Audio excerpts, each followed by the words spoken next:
notre Dieu Yahweh. Tu es notre Dieu qui combat pour nous. Tu es le grand je suis. Tu dis je suis. Je suis est là. Tu nous as donné ton Fils Jésus-Christ, Yeshua Mashiach, celui qui a payé pour nous, celui qui est allé à la croix, qui a donné sa vie pour nous, dont son sang a coulé, qui a proposé le salut, qui a dit, car Dieu a tant aimé le monde, qu'il a donné son Fils Jésus-Christ, qui a donné son Fils Yeshua Mashiach, afin que quiconque croit ne périsse point, mais qu'il ait la vie éternelle. Seigneur, tu ne nous as pas dit que nous n'allons pas mourir un jour. Tu ne nous as pas dit que nous n'allons pas laisser cette enveloppe. Mais tu nous as dit que tu vas nous faire vivre spirituellement et éternellement. Seigneur, je te bénis parce que c'est la principale des vies. Nous savons que lorsque nous sommes nés, nous n'allons pas mourir, notre esprit ne va pas mourir, notre âme ne va pas mourir. Simplement, l'enveloppe retournera à la poussière. Mais que nous puissions choisir, Seigneur, choisir là où nous irons. Est-ce que nous voulons aller dans les ténèbres ou est-ce que nous voulons toujours demeurer dans la lumière avec cette lumière qui est Christ Jésus? Seigneur, encore ce matin, merci pour l'opportunité que tu nous donnes, Seigneur, à pouvoir parler de toi, à pouvoir toucher un certain nombre de personnes parce que tu reviens bientôt et ta rétribution est avec toi pour donner à chacun selon ses œuvres. Seigneur, moi je veux recevoir ma couronne de gloire. Je veux recevoir, Seigneur, tout ce que tu avais destiné dès la création pour moi. Je ne veux pas passer à côté. Et je te prie, Seigneur, que chaque personne dans cette maison, chaque personne autour de nous, chaque personne sur les réseaux sociaux ne puisse pas passer à côté de ce que tu avais destiné pour eux, sachant que ce que tu as destiné n'est pas terrestre mais céleste, Seigneur. Parce que nous sommes des passagers sur cette terre. Nous sommes passagers sur cette terre, Seigneur. Que nous puissions vraiment ne pas gaspiller le temps que tu nous as donné sur cette terre à faire du n'importe quoi, Seigneur, à gaspiller le temps, gaspiller l'onction, gaspiller le don que tu nous as donné, mais que nous puissions l'utiliser pleinement pour ta gloire, au nom de Jésus. Amen. Alléluia. Merci, Seigneur. Gloire soit rendue à notre Seigneur. Alléluia. En ce matin, je dis bonjour à tout un chacun, tous ceux qui nous regardent en ce matin, qui nous écoutent sur la radio, qui nous regardent sur les réseaux sociaux. Soyez bénis richement au nom puissant de Jésus. Ce matin, nous allons parler de la prophétie de Joël. Joël, c'est un chapitre, un verset que j'ai entendu beaucoup et je pense que de plus en plus, nous allons entendre ce verset. Alléluia. Joël 2. Alléluia. Qui nous dit, gloire à Dieu. À partir du verset 28. Après cela, mais moi je vais lire tout à l'heure avant cela. Après cela, je répandrai mon esprit sur toute chair. Je ne sais pas si c'est toute chair dans le monde, mais de toutes les façons, si Dieu répand son esprit sur toute chair, il y a une raison. Parce que Dieu ne peut pas répandre son esprit pour n'importe quoi. Dieu ne va pas répandre son esprit pour qu'il y ait de plus en plus de sorciers. Dieu ne va pas répandre son esprit pour qu'il y ait de plus de voyants, de plus en plus de liseurs d'horoscopes. Nous voyons depuis quelque temps, depuis 2-3 ans à peu près, les magiciens, les astrologues ne font les devins, ne font que aller sur l'annuaire d'Internet et de prendre les numéros de téléphone. Et je prends pour exemple que moi, je suis sorti sur l'annuaire. je me suis mis sur liste rouge pour tous nos numéros. Mais malheureusement, au préalable, avant, en préambule, il y avait déjà le numéro sur l'annuaire. Ben, ils ont enregistré. Ils ont gardé. Pour vous dire, bien-aimés, que dans le Seigneur, nous devons être disciplinés. Les sorciers, les devins, les astrologues, astronomes, astrologues, ont gardé les 10 heures de bonne aventure, ont gardé mes numéros de téléphone. Et ils ne cessent de m'appeler. Pourtant, je suis sûr que dans l'esprit, ils savent qui je suis. Mais ils insistent pour voir si je lâche prise, si j'écoute ce qu'ils disent. Mais au nom de Jésus, que ces personnes puissent se convertir. La prophétie de Joël n'est pas pour les devins, n'est pas pour les magiciens, c'est pas pour les 10 heures de bonne aventure. La prophétie de Joël, c'est pour nous les enfants de Dieu. Amen. Dieu ne répand pas son esprit sur le monde afin que le monde puisse utiliser cela pour faire du n'importe quoi. La Bible nous dit, après cela, je répandrai mon esprit sur toute chair. Et bien sûr, ça a été repris dans Actes des Apôtres. Et Pierre a bien insisté que c'était un temps où Dieu est en train de répandre son esprit. Et voyez, lorsque Dieu a répandu son esprit sur les apôtres, la prophétie de Joël s'est accomplie après le départ de Jésus. Donc on va dire, ça fait plus de 2000 ans. Mais cela revient. C'est un nouveau cycle. Parce que de la même manière que Jésus est parti, qu'il fallait qu'il répande son esprit, de la même manière, avant la fin des temps, Dieu répand son esprit de manière puissante sur son peuple. Mais nous devons comprendre, nous devons saisir l'opportunité que Dieu nous donne parce qu'il répand son esprit sur toute chair dans ces temps. Vos fils et vos filles prophétiseront, vos vieillards auront des songes et vos jeunes gens des visions. Et je crois que c'est ce qui se passe. Mais malheureusement, la religiosité nous a tellement combattus. La religiosité ne veut pas. La religiosité veut garder les principes. Et dernièrement, j'étais en train d'étudier un petit peu l'évangile des protestants il y a 500 ans. La religiosité est sortie de l'évangile il y a 500 ans et a gardé beaucoup de principes de l'église traditionnelle. Alors qu'on a dit qu'on sort de l'église traditionnelle, mais on a gardé tous les principes de l'église traditionnelle, juste la base. Au point où quand Dieu fait quelque chose, que le Saint-Esprit fait quelque chose, on dit non, ce n'est pas de Dieu. Et l'église n'avait pas l'habitude, l'église priait très peu.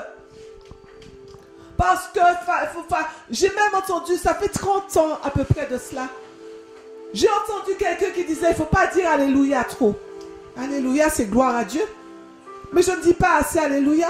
Mais où cette doctrine était sortie, c'était une doctrine de religieux. Il ne fallait pas dire Alléluia trop. Il ne fallait pas dire trop gloire à Dieu. Mais les anges ne font que dire ça. Gloire à Dieu, honneur, puissance à Dieu. C'est ça, les anges le disent tout le temps. Et la religiosité a combattu la parole de Dieu. Les religieux qui disent être Dieu ont combattu la parole de Dieu. Et qu'est-ce qui s'est passé? On a été submergés. On a étouffé l'Esprit de Dieu. On a étouffé le Saint-Esprit de Dieu. On a étouffé l'œuvre de l'Esprit.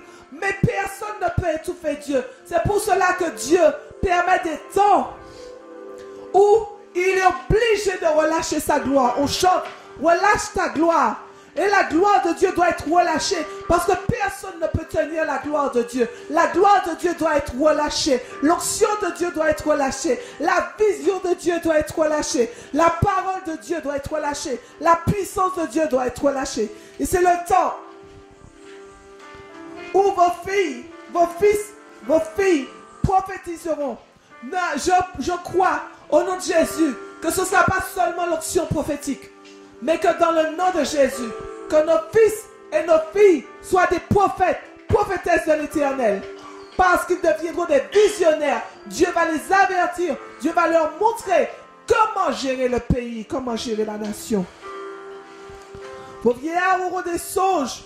Et sans doute, les songes des vieillards vont venir se combiner avec l'esprit prophétique.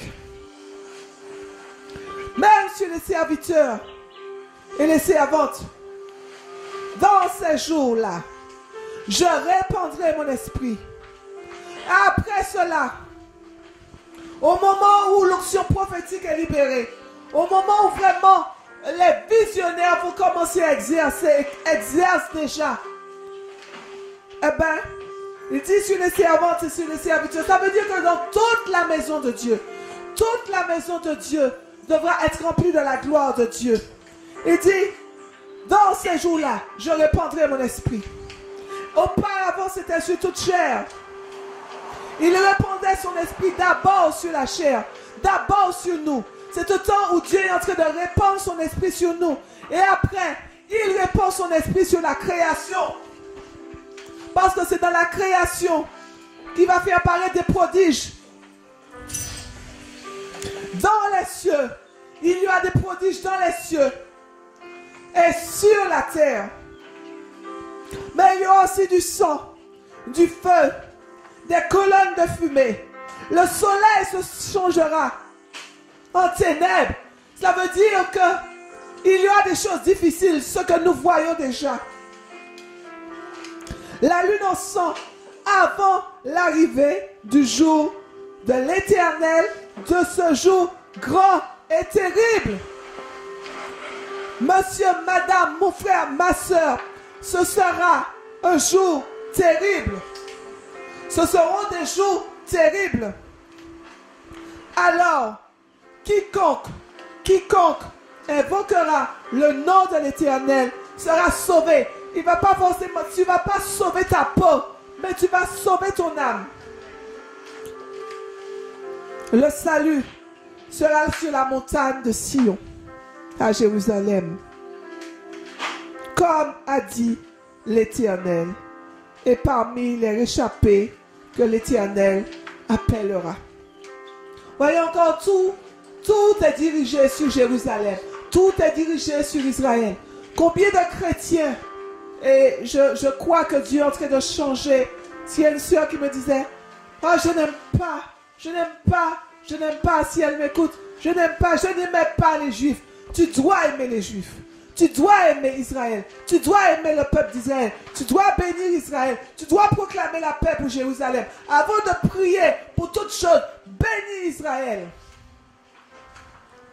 Alléluia.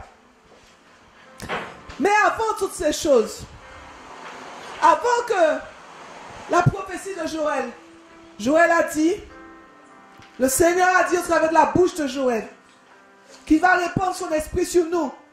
C'est le temps. Le temps de l'accomplissement de la prophétie.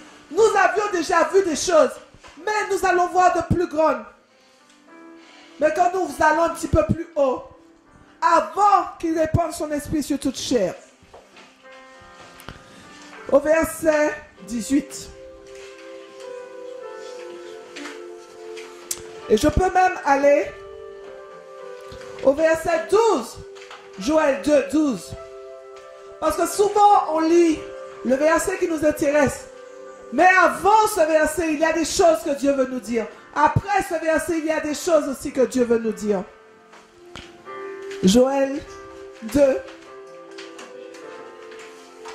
Verset 1er. Sonnez de la trompette en Sion, maison de Dieu. Faites sonner de la trompette. C'est dommage, on n'a pas porté le chauffard. Faites retentir sur ma montagne sainte que tous les habitants du pays tremblent. Le jour de l'Éternel vient, car il est proche. Jour de ténèbres et d'obscurité, jour de nuée. On a parlé de la nuée dernièrement. C'est un gros nuage noir, de brouillard. Il vient comme l'aurore et se répand sur les montagnes. Voici un peuple nombreux et puissant que nous sommes, tel qu'il n'y en a jamais eu. Amen. Et qu'il n'y en aura jamais dans la suite des âges. Devant lui, un feu dévorant. Derrière lui, une flamme brûlante. Alléluia. Ça, je sais que ce temps que nous vivons, il y a des hommes et des femmes, des jeunes gens, des jeunes femmes, des enfants qui vont se lever, mais personne ne pourra les arrêter. On cherchera à fermer leur bouche, mais plus on cherchera à fermer leur bouche, ils vont crier encore plus fort. Comme Bartimée avait crié, plus fort, parce que c'est la voix de celui qui est dans le désert. C'est la voix de celui qui a l'onction prophétique, qui va crier dans le désert. Jésus revient. Personne ne pourra arrêter cette voix prophétique qui va crier. Le pays était auparavant comme un jardin d'Éden. Et depuis, c'est un désert affreux. C'est vrai qu'il était parlé de notre contexte là. Il était parlé d'Israël, qui était devenu un terrain de désert sec. Mais aujourd'hui, nous vivons un petit peu ce temps de désert, ce temps sec, ce temps affreux. Il dit, allez voir, on dirait des chevaux, et ils courent comme des cavaliers. Et j'irai au verset 12, Joël 2, verset 12. Le Seigneur a un petit peu changé mon message. Maintenant encore, dit l'Éternel, revenez à moi de tout votre cœur. Avec quoi? Il n'a pas dit avec un jeune, mais il a dit avec des jeunes. Écoutez, avant, c'était des temps difficiles où Israël, c'était sec, c'était le désert, la verdure avait disparu. Ce n'était plus comme l'Éden. Cela veut dire que ces jours-ci, les choses ne sont plus verdoyantes comme c'était verdoyant. Parce que l'économie est en train de chuter. Il n'y a pas de travail, il n'y a pas de tourisme, il n'y a pas tout le secteur, l'économie est en train de chuter. On ne sait pas combien de temps que cela va durer, combien de temps que les entreprises pourront tenir. Ça devient chaotique, désert, sec. Et le Seigneur nous dit, revenez par des jeunes. Je n'ai pas la prétention, en toute humilité par la grâce de Dieu, je n'ai pas la prétention d'envoyer des paroles pour quiconque. Le Seigneur me donne à parler, je parle. Je n'aime pas, j'ai vu beaucoup de personnes envoyer des paroles pour X, Y, Z. Ce n'est pas le temps des règlements de compte. Dernièrement, j'ai vu comment dire, on m'a envoyé un message de quelqu'un qui a publié un message et qui s'est moqué des grandes églises qui vont fermer parce que cette personne a une petite assemblée. Elle s'est moquée des grandes assemblées, des grands rassemblements en Martinique. Mais moi je dis ça, c'est de la jalousie. Gloire à Dieu pour celui qui avait la grande assemblée. Pourquoi tu n'as pas fait comme lui? Et pourquoi maintenant tu te moques parce qu'il ne peut pas se réunir? Et tu te réjouissais parce que toi tu pouvais te réunir. Boum! Le gouvernement a dit tout le monde ferme. De ta moquerie, toi aussi tu es passé par le filet. Tout le monde fermé. Ce n'est pas le temps des règlements de compte. C'est le temps de s'unir. Ce n'est pas le temps de dire toi tu n'as pas le droit de faire ça. Est-ce que ce que tu dis est conforme à la parole de Dieu? Ce n'est pas le temps des règlements de compte. C'est le temps de l'unité. Pour se mettre ensemble. Pour prier. Pour jeûner. Ce n'est pas le temps de s'envoyer des paroles et de regarder des faiblesses de X, Y, Z. Ce n'est pas ton problème. Ça, c'est le problème de Dieu. Maintenant, toi, prêche l'évangile en toute occasion favorable. C'est ce que le Seigneur t'a dit. Jeûne, prie. Revenez à moi de tout votre cœur, avec des jeûnes, avec des pleurs, des lamentations. Oui.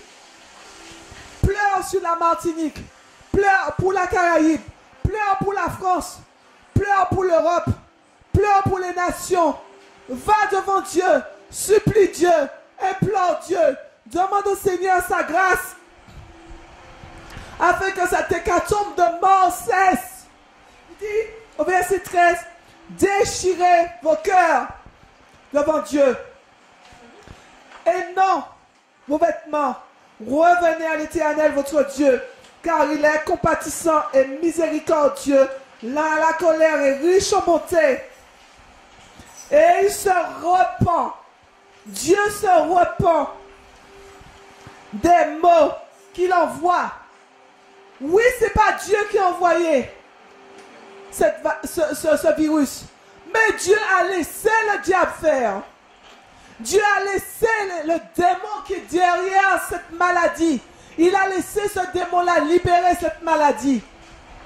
Parce qu'aucun démon, aucun esprit méchant, aucun mal ne peut se faire. Le diable ne peut rien faire si Dieu ne lui donne pas l'autorisation. Il est sous l'autorité de Dieu. Il est sous le contrôle de Dieu. Alléluia. Il se repent des mots qu'il envoie. Qui sait? Qui sait s'il ne reviendra pas et ne se repentira pas? Qui sait? Toi, ce que tu as à faire, c'est d'implorer le Seigneur et de dire au Seigneur, voilà, Papa, ta grâce pour les nations, pardon pour les nations, pardon pour la Martinique, pardon parce que nous n'avons pas fait ce que tu nous as demandé de faire. L'Église n'a pas assez prêché. L'Église n'a pas assez été unie. L'Église a critiqué. Ils se sont critiqués les uns les autres. Ils ont tiré l'un sur l'autre. Pardon. À s'appuyer sur des détails. Pourquoi toi tu mets un pantalon et pas une jupe? Pourquoi tu ne mets pas une robe? Mais je vais te dire, quel était le vêtement de Jésus? Est-ce que Jésus avait un pantalon ou une tunique? Pourquoi tu mets des bijoux? Pourquoi tu mets ci? Je ne suis pas là pour faire de la promotion pour moi. Parce que je ne suis pas quelqu'un qui aime beaucoup les bijoux. Pourquoi tu mets des bijoux? Pourquoi tu mets du rouge à lèvres? Pourquoi les femmes prêchent? Mais pourquoi aussi il y a des femmes qui font la réunion des enfants? Moi, j'ai été enseignée par des femmes pour la réunion des enfants. Et je bénis ces femmes qui m'ont donné cette base de l'évangile. Je bénis. Et chaque fois que je rencontre une de mes monitrices, je ne vais jamais oublier. J'ai eu 3 monitrices, mais j'ai eu 2 qui m'ont marqué. Lauriane et Arlette. Lauriane et Arlette, ce sont des femmes qui m'ont marqué parce qu'elles ont fait bien le travail de Dieu. Béni soit le Seigneur pour la prédication qu'elles m'ont portée. Jésus n'avait jamais dit que ce sont les femmes pour les enfants qui doivent prêcher. Mais il nous a dit, prêche la parole en toute occasion favorable. Amen. Je ne suis pas là pour pouvoir revendiquer le droit de la femme. Mais il est temps que cela cesse et qu'on aille à l'essentiel. Prêche la parole.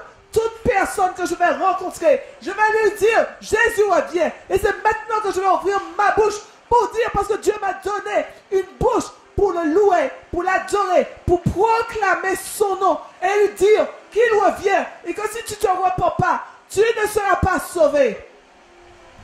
Amen. C'est le temps. C'est le temps. Et s'il ne laissera pas après lui la bénédiction. Au verset 15, il dit, sonnez de la trompette en Sion. Publiez, jeunes, une convocation solennelle. Et c'est ce qui s'est passé cette semaine. Il y a eu des convocations solennelles. Des églises dans le monde qui ont décidé de se lever ensemble pour jeûner, pour demander pardon au Seigneur. Et je crois que Dieu est en train de faire. Amen, alléluia. Il fait parce que, comme disait le serviteur de Dieu, Pierre Daniel Martin, l'esprit de Babylone est en train de publier de fausses informations. Pas de fausses informations, mais de libérer, parce que ce ne sont pas des fausses informations, de dire qu'il y a des morts. Oui, il y a encore des morts. Mais ils ne disent pas combien qui sont guéris. Il y a des guérisons. Il y a des guérisons. Dieu est en train d'agir. Et comme je disais, hier ou avant-hier soir, lorsque le cyclone passe quelque part, quand l'œil du cyclone passe, ça fait des dégâts. ça saccage. Lorsque le cyclone est parti, on voit encore les conséquences du cyclone. Mais le cyclone est déjà passé. C'est pour cela que je crois, nous croyons. Aujourd'hui, nous sommes dans le quatrième jour de cette année spirituelle. Mon calendrier est le calendrier du Seigneur. Nous sommes au quatrième jour de cette nouvelle année. Et je crois qu'au nom puissant de Jésus, ce virus est déjà mort. Il est déjà mort. Ces couronnes ont été coupées là. Chaque tête de couronne, ça a déjà été coupé. Au nom de Jésus. Mais il veut montrer aux hommes, au travers de la bouche de certaines personnes, de certains journalistes, on va dire, je dis bien certains. Il veut encore montrer qu'il est vivant, mais il est déjà mort au nom de Jésus. Donc célébrez le Seigneur, célébrez l'Éternel. Mais ne vous relâchez surtout pas. Ne vous relâchez surtout pas. Amen. Le Seigneur a totalement changé mon message. Parce que ce n'est pas comme ça que je devais intervenir. Alléluia.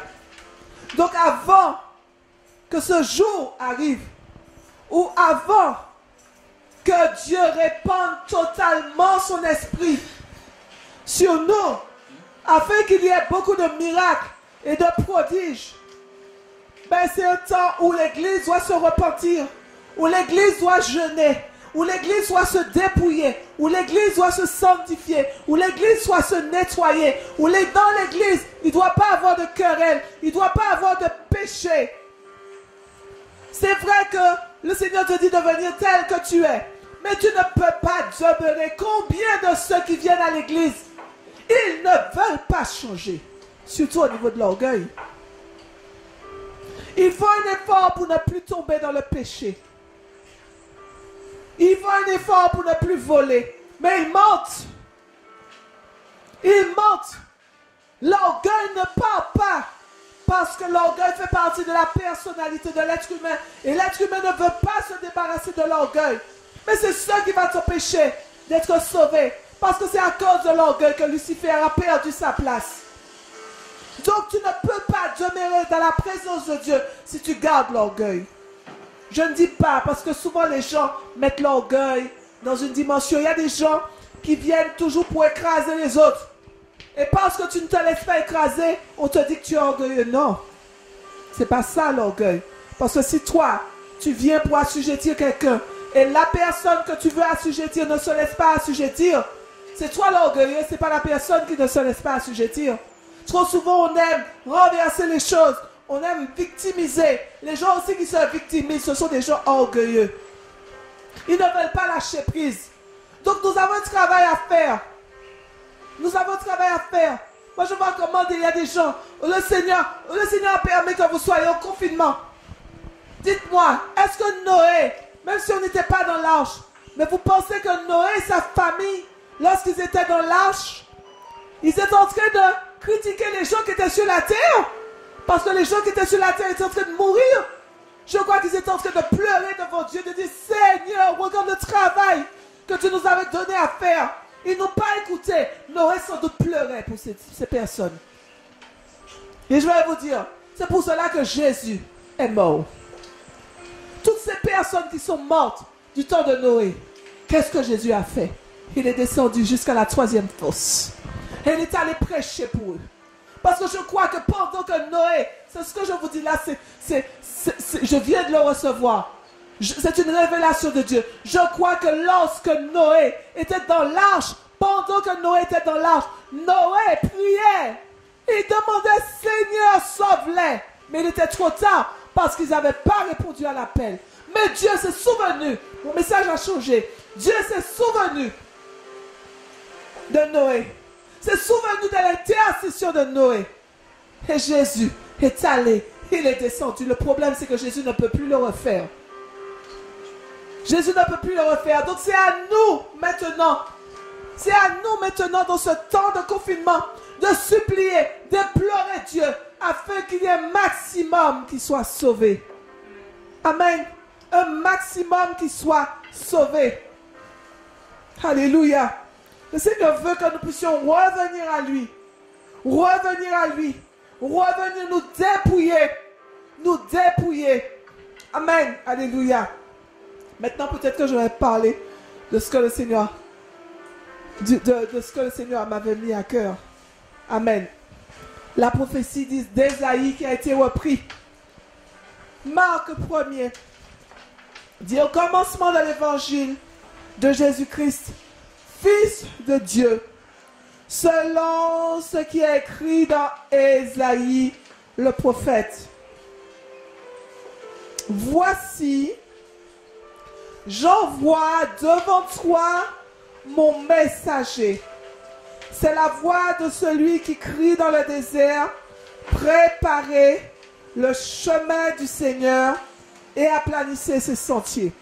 Et c'était la voix de Jean-Baptiste. Et la Bible nous dit dans le livre de Malachie que Élie doit revenir. On l'a déjà dit, redit, on va dire, mais on est saturé d'entendre que vous puissiez parler de ces choses. Mais je crois que c'est vraiment la voix prophétique. C'est une voix prophétique.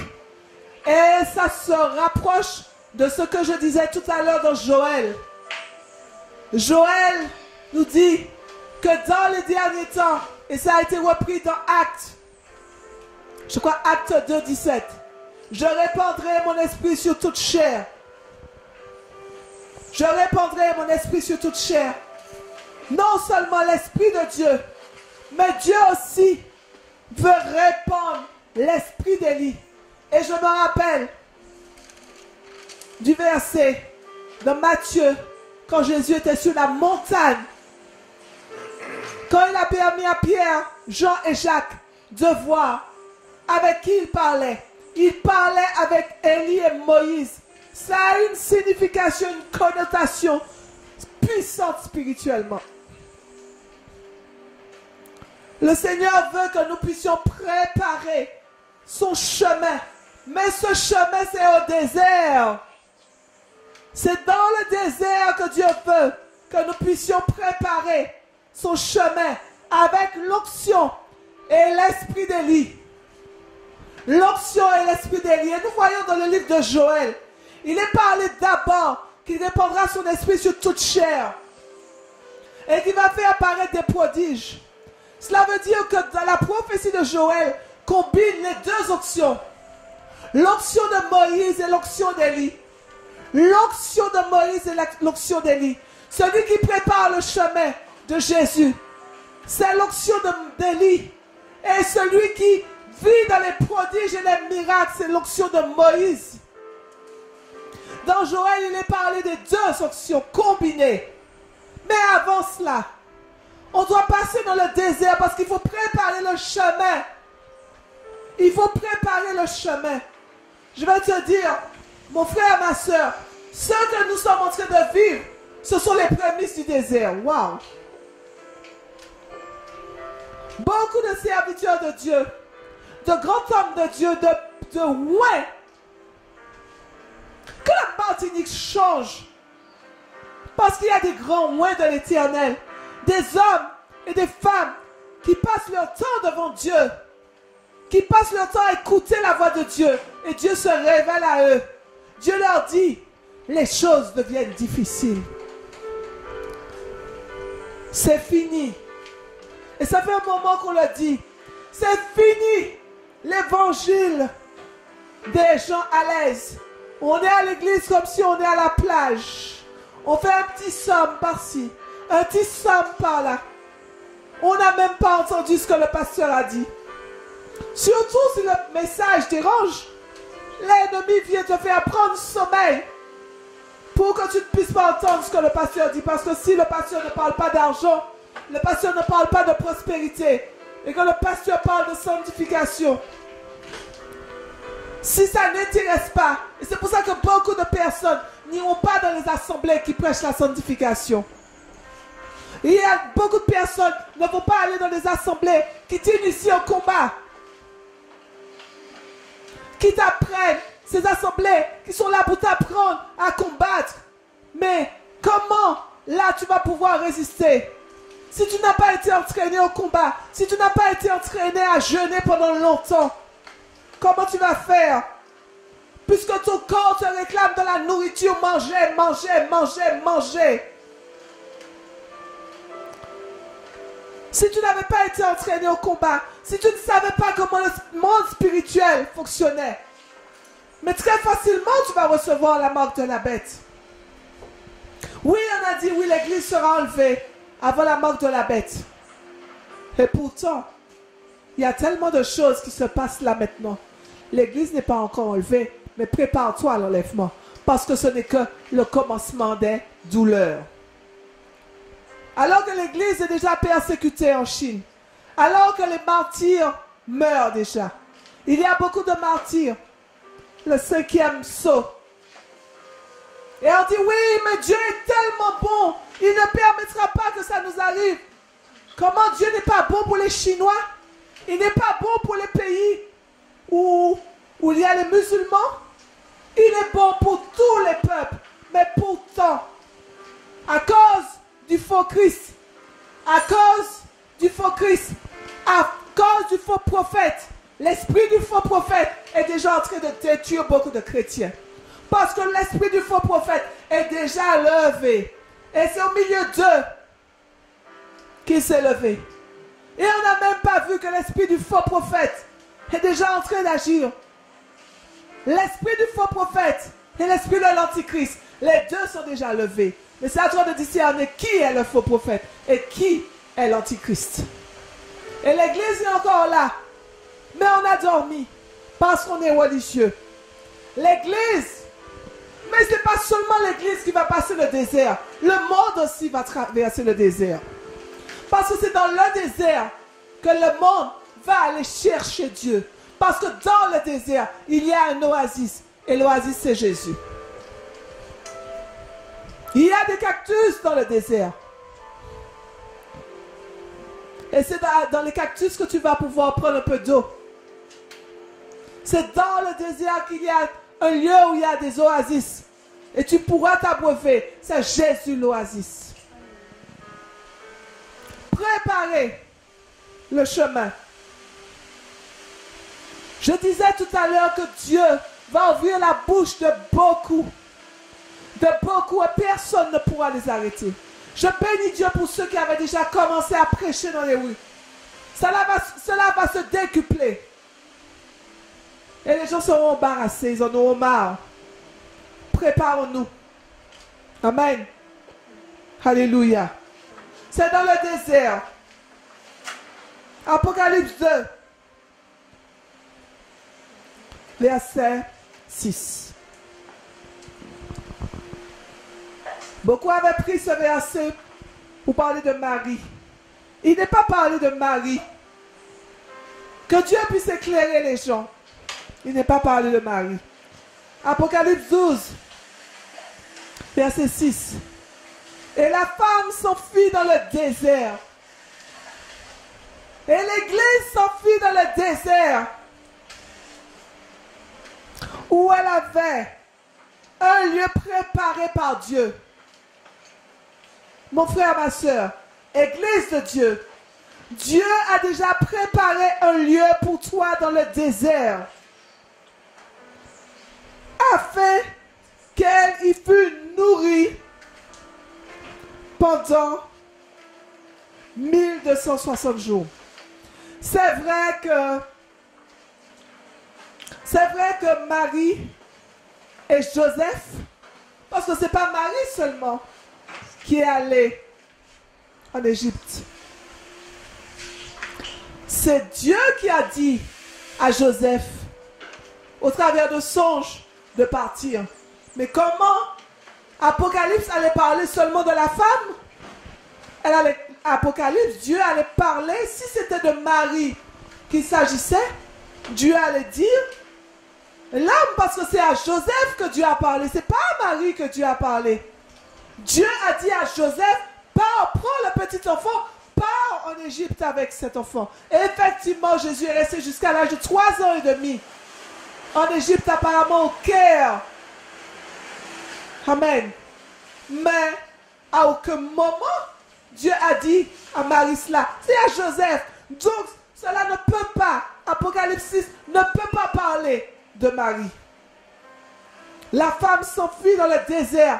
L'Église va s'enfuir dans le désert. Dans un lieu sec, difficile. Dans le désert, il y a de la souffrance, il y a de la chaleur, il y a des épreuves. Comme le peuple d'Israël qui a été éprouvé. Il y a des maladies qui sont venues dans le désert. Il y a eu des manques. Parce que dans le désert, si tu désobéis, tu meurs dans le désert. Dieu voudra une obéissance parfaite à sa parole dans le désert. Mais il te dit, il avait déjà préparé un lieu pour l'Église dans le désert afin que l'Église soit nourrie. L'Église de Dieu, nous n'avons pas besoin d'avoir peur. Néanmoins, je t'invite à continuer, à contribuer à l'avancement du royaume de Dieu. Parce que beaucoup sont peut-être contents parce que les églises sont fermées. Vous dites, ah, nous pas qu'à l'argent pour nous bas, mais le matériel reste dans l'église. Sinon, on remet le local. On remet le local au propriétaire. Ok? Et l'église devient une église marron. Mais tant que nous sommes encore structurés, on ne nous impose pas de nous déstructurer, nous sommes obligés de garder le local. Donc, bien aimé, il faut contribuer parce que le propriétaire, lui aussi, il a des choses à payer. Et nous devrons payer le loyer. Amen. Parce que tout le matériel, tout est en place. Amen. C'était juste la parenthèse. Gloire à Dieu. Amen. Il dit que le vent m'a fait perdre ma page. Pendant 1260 jours, 3 ans et demi. Pour vous dire que ce n'est pas le petit temps de confinement qu'on nous demande d'avoir, de rester chez nous, afin que cette plaie puisse s'éloigner. Ce n'est pas encore le désert. Ça veut dire que ce temps de confinement, c'est une préparation au désert. L'Église doit se préparer à entrer dans le désert. Amen. L'Église doit se préparer pour entrer dans le désert. C'est pour cela, Église, tu dois te préparer par la prière et par le jeûne. Amen. Et c'est un temps que Dieu va tester l'Église. Ce temps-là que nous sommes là, dans ce temps-là, c'est un temps où Dieu nous teste. Et là, il y a une séparation qui va se faire. Dieu va faire le bilan. Après ce temps-là, Dieu va faire le bilan. Parce que ceux qui vont triompher vont se lever avec force et puissance. Et ceux qui seront vaincus vont s'éteindre. Moi, je ne veux pas faire partie de ceux qui vont s'éteindre. Je veux faire partie de ceux qui vont se réveiller encore plus.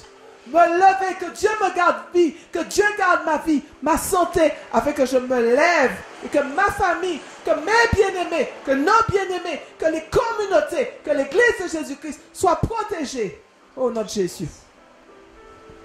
Dieu va faire le bilan et il va nous montrer qui étaient les sages et qui étaient les folles. Parce que les sages vont continuer à mettre de l'huile, de l'huile, de l'huile, de l'huile, de l'huile dans leur lampe. Les sages n'ont pas besoin qu'on les stimule tout le temps. Les sages se lèvent et mettent de l'huile parce que c'est automatique. Mais les fous et les folles, c'est tout le temps, il faut être après eux. Allez, persévère. Allez, marche avec le Seigneur. Allez, fais ci. Allez, fais ça. C'est plus le temps. C'est plus le temps. Donc si tu sens que tu es un boulet spirituel, désencroche-toi, fais ce que tu as à faire. Mais tu ne peux pas passer ta vie à être un boulet spirituel. Et je ne suis pas méchante en disant ça. Mais toi, tu dois. Nous devons nous analyser et savoir qui nous sommes. Je ne veux pas être un boulet spirituel. Je veux être une pierre vivante pour contribuer à l'édification, l'édifice de Dieu. C'est un temps de séparation. C'est un temps de préparation. C'est un temps où l'esprit d'Élie arrive. C'est un temps où l'esprit de Moïse arrive. Un temps de miracle, un temps de prodige. Amen. Un temps de miracle, un temps de prodige. Parce que nous allons voir de grands miracles. Nous allons voir de grandes délivrances. Nous allons voir de grandes choses. Nous allons connaître des moments difficiles. Et ce n'est que le début. C'est le début. C'est la préparation de l'entrée du désert.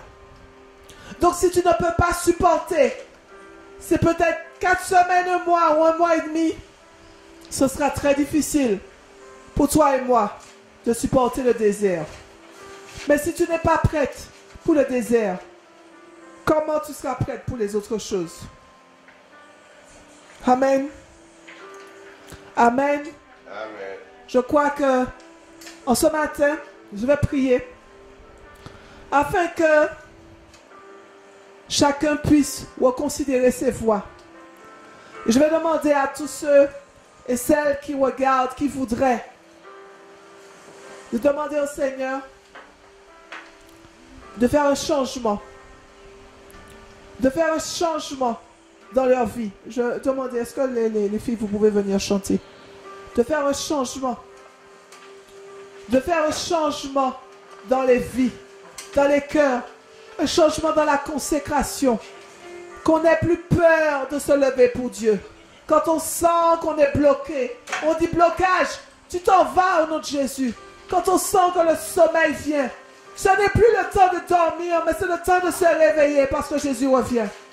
Et je ne veux pas être trouvé endormi. Je ne veux pas être trouvé endormi. Parce que si je suis endormi, je ne peux pas mettre de l'huile dans ma lampe. Alléluia. Père, dans le nom puissant de Jésus, je te prie, Seigneur, mon Dieu, afin que tous ceux et celles qui sont encore endormis, spirituellement, qui sont encore bloqués, qui sont encore dans le raisonnement, qui ont encore un cœur endurci, un cœur rebelle, un cœur orgueilleux, dans l'autosuffisance, Seigneur. Seigneur, c'est le temps d'amener ton peuple à s'humilier. Si mon peuple sur qui est évoqué, mon nom s'humilie, Seigneur, que le peuple prie, que le peuple s'humilie. Seigneur, que le peuple ne cherche pas à regarder à l'autre, mais à lui-même. Se détourne de cette mauvaise veuve et cherche ta face, Seigneur. Nous voulons chercher ta face. Nous voulons te voir, Seigneur. Nous voulons voir tes anges. Oui, c'est possible. Oui, c'est accessible. Comment les satanistes peuvent voir les démons? Et moi, je ne peux pas voir les anges. Oui, c'est accessible. Joseph a bien vu l'ange. Marie a bien vu l'ange. Daniel a vu des anges. Abraham a vu des anges. Jacob a vu des anges. Seigneur, nous sommes des personnes de la même nature que ces personnes. Seigneur, que nous puissions voir le monde angélique et que nous puissions exercer avec eux, Seigneur. Seigneur, nous voulons voir ta gloire en Martinique, dans la Caraïbe, la France. Seigneur, guéris tous ceux qui sont malades. Seigneur, je te prie pour toutes ces personnes aussi qui nous ont demandé de prier pour eux. Je te prie, Seigneur, mon Dieu, de les garder, de les protéger. Qu'ils soient, Seigneur, victorieux sur la peur. Seigneur, qu'ils puissent se nourrir de ta parole. Ta parole est une lampe à nos pieds et une lumière sur nos sentiers. Nous devons serrer ta parole dans nos cœurs afin de ne pas pécher contre toi. Seigneur, je te bénis et je te glorifie. Seigneur, je te prie, Seigneur, pour chaque personne, qu'une onction particulière soit libérée sur la vie de chaque personne en ce matin. Au nom de Jésus, au nom de Jésus, au nom puissant de Jésus, au nom puissant de Jésus, au nom puissant de Jésus, au nom puissant de Jésus. Je prie, Seigneur, pour les intercesseurs de cette œuvre, Seigneur, qu'ils soient encore plus remplis de toi. Je prie, Seigneur, mon Dieu, pour les sentinelles, que, mon Dieu, que leur vision puisse encore s'éclairer. Je prie pour tous ceux qui étaient endormis. Seigneur, réveille-les. Je prie pour tous ceux qui sont liés encore. Que les chaînes soient brisées, les cordes soient coupées. Au nom de Jésus.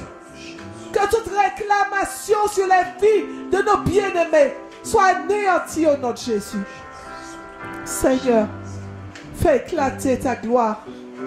Ta gloire, ta gloire, ta gloire.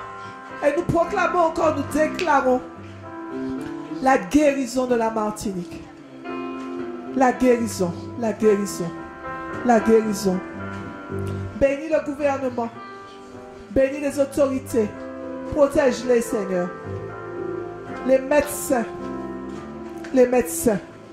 Et accorde-leur la sagesse et l'intelligence de bien faire les choses. Seigneur, je te prie aussi pour la ménard. Que mon Dieu, que tu puisses les protéger. Et que tu puisses leur donner toutes les armes spirituelles afin de vaincre au nom de Jésus. Je bénis toutes les équipes médicales de la Martinique. Pompiers, SAMU, le SAMU, tout le service du CHU. Je les bénis au nom de Jésus. Seigneur, merci encore. Parce que je sais qu'il y a de tes enfants qui sont là. Alors je te prie, Seigneur, encore. Visite cet hôpital. Et nous proclamons la guérison. Qu'il y ait de la restauration au nom de Jésus. Et que le nombre de personnes en réanimation puisse se réveiller. Au nom de Jésus, nous lions tout esprit de coma. Et qu'il n'y ait plus d'autres personnes qui tombent dans le coma. Et que ceux qui sont encore en réanimation, Seigneur, passent. Envoie ton ange de guérison les visiter. C'est bien sûr que tu as décidé qu'ils vivent, Papa. Je te rends grâce et je te loue au nom puissant de Jésus. Amen. On va chanter.